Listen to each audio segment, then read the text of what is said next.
ఏపీలో ఆడుదాం ఆంధ్రాపై విచారణ పూర్తి చేసింది విజిలెన్స్. మాజీ మంత్రి రోజాపై కోట్లాది నిధుల దుర్వినియోగం చేసినట్లు ఆరోపణలు వస్తుండగా దీనిపై త్వరలో ప్రభుత్వానికి నివేదిక సమర్పించనున్నారు విజిలెన్స్ అధికారులు. ఆడుదాం ఆంధ్ర ప్రోగ్రాంలో భాగంగా 125 కోట్ల రూపాయలు గోల్మాల్ జరిగినట్లు ఆరోపణలు వెల్లువెత్తుతున్నాయి. ఈ క్రమంలో విజిలెన్స్ ఇచ్చే నివేదికపై ఉత్కంఠ నెలకొంది.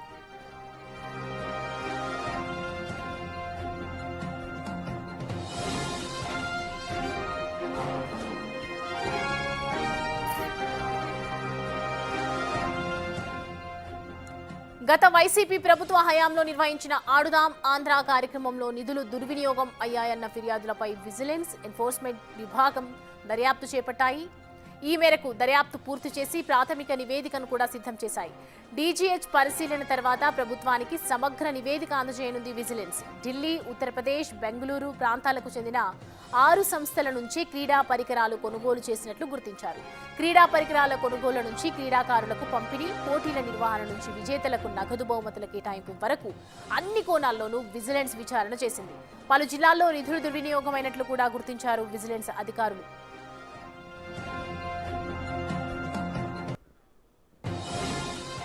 ఆడుదాం ఆంధ్ర కార్యక్రమంలో నాటి క్రీడల శాఖ మంత్రి రోజా, శాప్ చైర్మన్ బైరెడ్డి సిద్ధార్థరెడ్డి అవకతవకలకు పాల్పడినట్లు కూటమి ఎమ్మెల్యేలు ఆరోపించారు. శాప్ ప్రస్తుత చైర్మన్ రవినాయుడు కూడా ఫిర్యాదు చేశారు. దీంతో ప్రభుత్వం విజిలెన్స్ విచారణకు ఆదేశించింది. విజయవాడలోని శాప్ ప్రధాన కార్యాలయంతో పాటు జిల్లా క్రీడా ప్రాధికార సంస్థ కార్యాలయాల్లోనూ విజిలెన్స్ అధికారులు తనిఖీలు చేశారు. పలు కీలక దస్త్రాలు కూడా స్వాధీనం చేసుకున్నారు. ఈ నేపథ్యంలో విజిలెన్స్ విభాగం ప్రభుత్వానికి అందజేసే నివేదికపై ఉత్కంఠ నెలకొంది.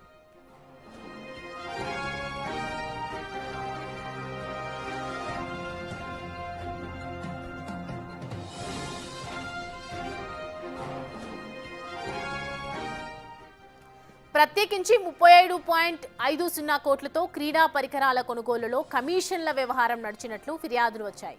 విశాఖలో నిర్వహించిన ఆడుదాం ఆంధ్ర ముగింపు కార్యక్రమం కోసం 2.70 కోట్లకు పైగా ఖర్చు చేసినట్లు అనుమానాలు ఉన్నాయి. టీడ్కో ఇళ్లలో క్రీడాకారులకు వసతి కల్పించినందుకు 45 లక్షలకు పైగా వెచ్చించినట్లు చూపించారు. భోజనాలకు 65.51 లక్షలు ఖర్చు చూపించగా సరైన భోజన సదుపాయం కల్పించలేదని అప్పట్లో క్రీడాకారులు ఆందోళనకు కూడా దిగారు. అయితే ముగింపు ఉత్సవాల్లో పాల్గొన్న వీఐపీల కోసం 30 లక్షలు, మైదానాల్లో ఏర్పాట్లు, ఫోటో వీడియోగ్రఫీకి 36 లక్షలు ఖర్చు చేసినట్లు చూపించి నిధుల దుర్వినియోగానికి పాల్పడినట్లు నివేదికలో పేర్కొన్నట్లు సమాచారం.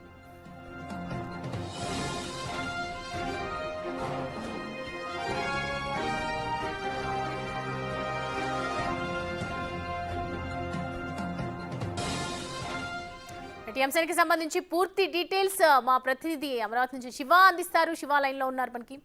శివ, చూస్తున్నాం క్రీడా విషయంలో ఆడుదాం ఆంధ్ర ప్రోగ్రామ్ కి సంబంధించినటువంటి విషయంలో చూస్తూ ఉంటే అనేక రకాల్లో కూడా అవకతవకలు జరిగినట్లు కనిపిస్తూ ఉన్నాయి. సో సమగ్ర నివేదికలో పూర్తి వివరాలు వెల్లడించే అవకాశాలు ఉన్నాయా? 6 సంస్థల నుంచి ఎలాంటి నివేదికను సమర్పించారు? రైట్ సౌమ్య, మొత్తం మీద చూసుకుంటే గత ప్రభుత్వం నిర్వహించిన ఆడుదాం ఆంధ్ర కార్యక్రమంలో 119 కోట్ల రూపాయలకు సంబంధించి కూడా నిధులు కేటాయింపు అక్రమాలు జరిగినట్లు ప్రభుత్వం గుర్తించింది. ఈ అంశానికి సంబంధించి కూడా అప్పట్లో శాసనసభలో ఈ అంశానికి సంబంధించి ప్రత్యేక చర్చ పెట్టారు. దీనిపై విజిలెన్స్ ఎంక్వైరీకి ఆదేశిస్తూ మంత్రి రాంప్రసాద్ రెడ్డి అసెంబ్లీలో ప్రకటన చేశారు. అలాగే ప్రస్తుత శాప్ చైర్మన్ రవినాయుడు సైతం కూడా ఈ అంశానికి సంబంధించి సమగ్రమైన విచారణ చేయాలని చెప్పి ప్రభుత్వానికి ఫిర్యాదు చేశారు. అయితే దీనిపై విజిలెన్స్ అండ్ మానిటరింగ్ కమిటీ పూర్తి స్థాయిలో విచారణ చేసింది. శాప్ కార్యాలయం అలాగే అన్ని జిల్లాల క్రీడా మైదానాలు, క్రీడా కాంప్లెక్స్లు, క్రీడా కార్యాలయాల్లో తనిఖీలు, సోదాలు నిర్వహించిన పరిస్థితి కనిపిస్తోంది. విశాఖపట్నం నిర్వహించిన ఆడుదాం ఆంధ్ర కార్యక్రమంలో అక్రమం జరిగినట్లు, అలాగే విధులకు సంబంధించి విద్యార్థులకు సంబంధించి కానీ, పోటీలో వచ్చిన వారికి కానీ, ఆహ్వానితులకు సంబంధించి కానీ భోజనాల ఏర్పాట్లకు 45 లక్షలు ఖర్చు పెట్టినట్టు చెప్పారు. సరైన భోజనం పెట్టలేదని చెప్పి కూడా ఆరోపణలు వచ్చాయి. అలాగే క్రికెట్ కిట్లకు సంబంధించి కూడా కోట్ల రూపాయల నిధులు దుర్వినియోగం చేశారు. అవి సక్రమంగా లేవు అని చెప్పి మరొక నిగ్గు తేల్చిన పరిస్థితి కనిపిస్తోంది. అలాగే ఫోటో సెషన్స్ కోసం, వీఐపీ కోసం, క్రీడా మైదానం కోసం కూడా కోట్ల రూపాయలు వెచ్చించారు. ఒక్కోదానికి 35 లక్షలు, మరోదానికి 36 లక్షలు, మరికొన్నిటికి 45, ఇట్లా రకరకాలుగా నిధులు కేటాయించి ఇష్టానుసారంగా చెల్లింపులు చేపట్టారు. వీటిలో అక్రమాలు, అవకతవకలు జరిగినట్లు కూడా విజిలెన్స్ గుర్తించింది. అలాగే ప్రకాశం జిల్లా క్రీడా అధికారి ఎవరైతే ఉన్నారో ఆయన కుటుంబ సభ్యులతో క్రీడలు ఆడినట్లు, గెలుపొందినట్లు కూడా సర్టిఫికెట్లు ఇచ్చుకున్నారని చెప్పి దాంట్లో ప్రత్యేక నివేదికలు పొందుపరిచిన పరిస్థితి కనిపిస్తాం. టోటల్గా చూసుకుంటే దీంట్లో అప్పటి క్రీడా శాఖ మంత్రి అలా ఎవరైతే ఉన్నారో రోజాకి సంబంధించి, అలాగే శాప్ చైర్మన్ బైరెడ్డి సిద్ధార్థరెడ్డి వీరిద్దరు నేతృత్వంలో రేపట్లో అక్రమాలు జరిగినట్లు కూడా గుర్తించారు. వీటన్నిటికి సంబంధించి సమగ్రమైన విచారణ దాదాపుగా 4 నెలల పైగా కూడా విజిలెన్స్ అధికారులు విచారణ చేపట్టారు. సమగ్రమైన విచారణ చేపట్టిన తర్వాత ఈ అంశానికి సంబంధించి కూడా ఇవాళ కానీ రేపు కానీ ఏపీ డీజీపీకి విజిలెన్స్ అండ్ మానిటరింగ్ కమిటీ నివేదిక ఇస్తుంది. డీజీపీ ఈ నివేదికని పరిశీలించిన తర్వాత ఏపీ ప్రభుత్వానికి అందజేయబోతుంది. ఆ తర్వాత ఏపీ ప్రభుత్వం ఈ కేసుని ఏసీబీకి బదిలీ చేసి విచారణ చేపట్టే అవకాశాలు, అంటే విచారణ అంటే నెక్స్ట్ విచారణ చేపట్టే అవకాశం ఉంది. ఎందుకంటే ఇప్పటికే విజిలెన్స్ విచారణ చేపట్టింది కాబట్టి దాదాపుగా సగం విచారణ పూర్తయిన తర్వాత కేసు నమోదు చేసి దర్యాప్తు చేసే అవకాశాన్ని మాత్రం ఏసీబీకి బదలాయించాలని చెప్పి ఏపీ ప్రభుత్వం నిర్ణయం తీసుకున్నట్టు తెలుస్తూ ఉంది. ఇవాళ రేపట్లో నివేదిక వచ్చిన తర్వాత ప్రభుత్వం దీనికి సంబంధించిన ఉత్తర్వులు జారీ చేసే అవకాశం కనిపిస్తూ ఉంది. సౌమ్య, సో మొత్తానికి 6 సంస్థల నుంచి సేకరించడం జరిగిందా? ఎప్పుడు కొనుగోలు చేశారు? ఏ పరికరాలు కొనుగోలు చేశారు? దానికి సంబంధించి ఒక పెద్ద స్కామ్ జరుగుతోందని చెప్తూ ఉన్నారు కాబట్టి రేపో ఎల్లుండో పూర్తి సమగ్ర నివేదికనివ్వనటువంటి నేపథ్యంలో వీళ్ళ సంస్థల నుంచి ఉన్నటువంటి వివరాలు ఓవరాల్గా తీసుకోవడం ఏదైనా ఉందా?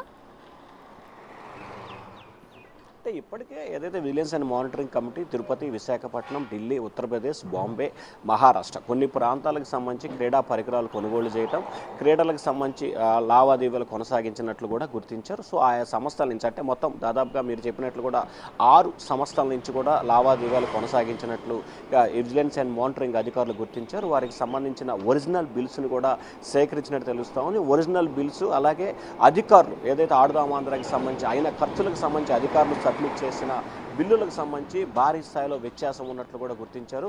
భోజనాలకు సంబంధించి కావచ్చు, క్రికెట్ కిట్కి సంబంధించి కావచ్చు, అలాగే క్రీడా సామాగ్రి విషయానికి సంబంధించి కావచ్చు, ఫోటోగ్రాఫర్ కేటాయించిన విషయాలు కావచ్చు, అలాగే క్రీడా మైదానం రిపేర్కి సంబంధించి కాంట్రాక్ట్ చెల్లించిన నగదులు కావచ్చు, ఇట్లా మొత్తం ఓవరాల్గా దాదాపుగా 6 విభాగాల నుంచి కూడా పూర్తి స్థాయిలో వివరాలు బిల్లును సేకరించారు విజిలెన్స్ అధికారులు. దీనికి సంబంధించి వాటిని దీంట్లో జత చేసి దాదాపుగా 200 పేజీల పైగా నివేదికను తయారు చేసినట్టు తెలుస్తా ఉంది. ఈ నివేదికని డీజీపీకి ఇవాళ రేపట్లో అందజేయబోతున్నట్టు కూడా తెలుస్తా ఉంది. సౌమ్య, అయితే శివ ఏం చెప్తున్నారు ఇప్పుడు? రోజా క్రీడా శాఖకు సంబంధించినటువంటి మంత్రి కాబట్టి దీనికి సంబంధించి ఏదైనా రెస్పాండ్ అవుతున్నారా? ఇప్పటికే ఈ అంశానికి సంబంధించి గత 3-4 నెలల కాలంగా అసెంబ్లీలో చర్చ కొనసాగటం, అలాగే బయట షాప్ చైర్మన్ రవినాయుడు కావచ్చు, అలాగే మంత్రి రాంప్రసాద్ రెడ్డి కావచ్చు, కొంతమంది తెలుగుదేశం పార్టీ నేతలకు సంబంధించి కావచ్చు, అనేక సందర్భాల్లో ఈ అంశానికి సంబంధించి మాట్లాడిన సమయంలో రోజా అనేక సందర్భాల్లో కూడా మీడియా సమావేశాలు నిర్వహించి మాట్లాడింది. ఆమె తాను ఎక్కడా కూడా తప్పు చేయలేదు, దమ్ముంటే విచారణ చేసుకోండి అని చెప్పి కూడా ఆమె శబదాలు కూడా చేసిన పరిస్థితి కనిపించింది. సో ఈ అంశానికి సంబంధించి తాను ఎక్కడ ఎటువంటి తప్పు చేయలేదని చెప్పి కూడా ఆమె చెప్తున్న పరిస్థితి కనిపిస్తూ ఉంది. కావాలంటే అరెస్ట్ చేసుకోండి, దమ్ముంటే ఏదైనా చేసుకోండి అని చెప్పి ఆమె ఛాలెంజ్ విసిరిన పరిస్థితి కూడా గతంలో చూసాం. మరి విజిలెన్స్ నివేదికని ప్రభుత్వానికి ఇవాళ రేపట్లో చేరుతున్న నేపథ్యంలో రోజా ఏ రకంగా స్పందించబోతున్నారు, రోజా దీనికి సంబంధించి ఏ రకంగా వ్యవహరించబోతున్నారు అనే దానికి సంబంధించి కూడా హాట్ టాపిక్గా మారింది. మరొక వైపు రోజా ఇప్పటికీ అరెస్ట్ చేస్తే చేసుకోండి అని చెప్పి కూడా ఆమె ఛాలెంజ్ చేస్తున్న నేపథ్యంలో ప్రభుత్వం మహిళలను అరెస్ట్ చేయకూడదని చెప్పి ఒక పాలసీ పెట్టుకుంది. సో మరి రోజా వ్యవహారంలో ఏపీ ప్రభుత్వం చట్ట ప్రకారం వ్యవహరిస్తుందా, లేకపోతే మహిళ అనే దానికి సంబంధించి మినహాయింపు ఇస్తుందా అనే దానికి సంబంధించి కూడా 2-3 రోజుల్లోనే క్లారిటీ వచ్చే అవకాశం కనిపిస్తూ ఉంది. మరొక వైపు ఈ అంశానికి సంబంధించి కూడా రోజా ఇవాళ రేపట్లో స్పందించే అవకాశం కనిపిస్తూ ఉంది. Soumya, right Shiva, thanks for the updates.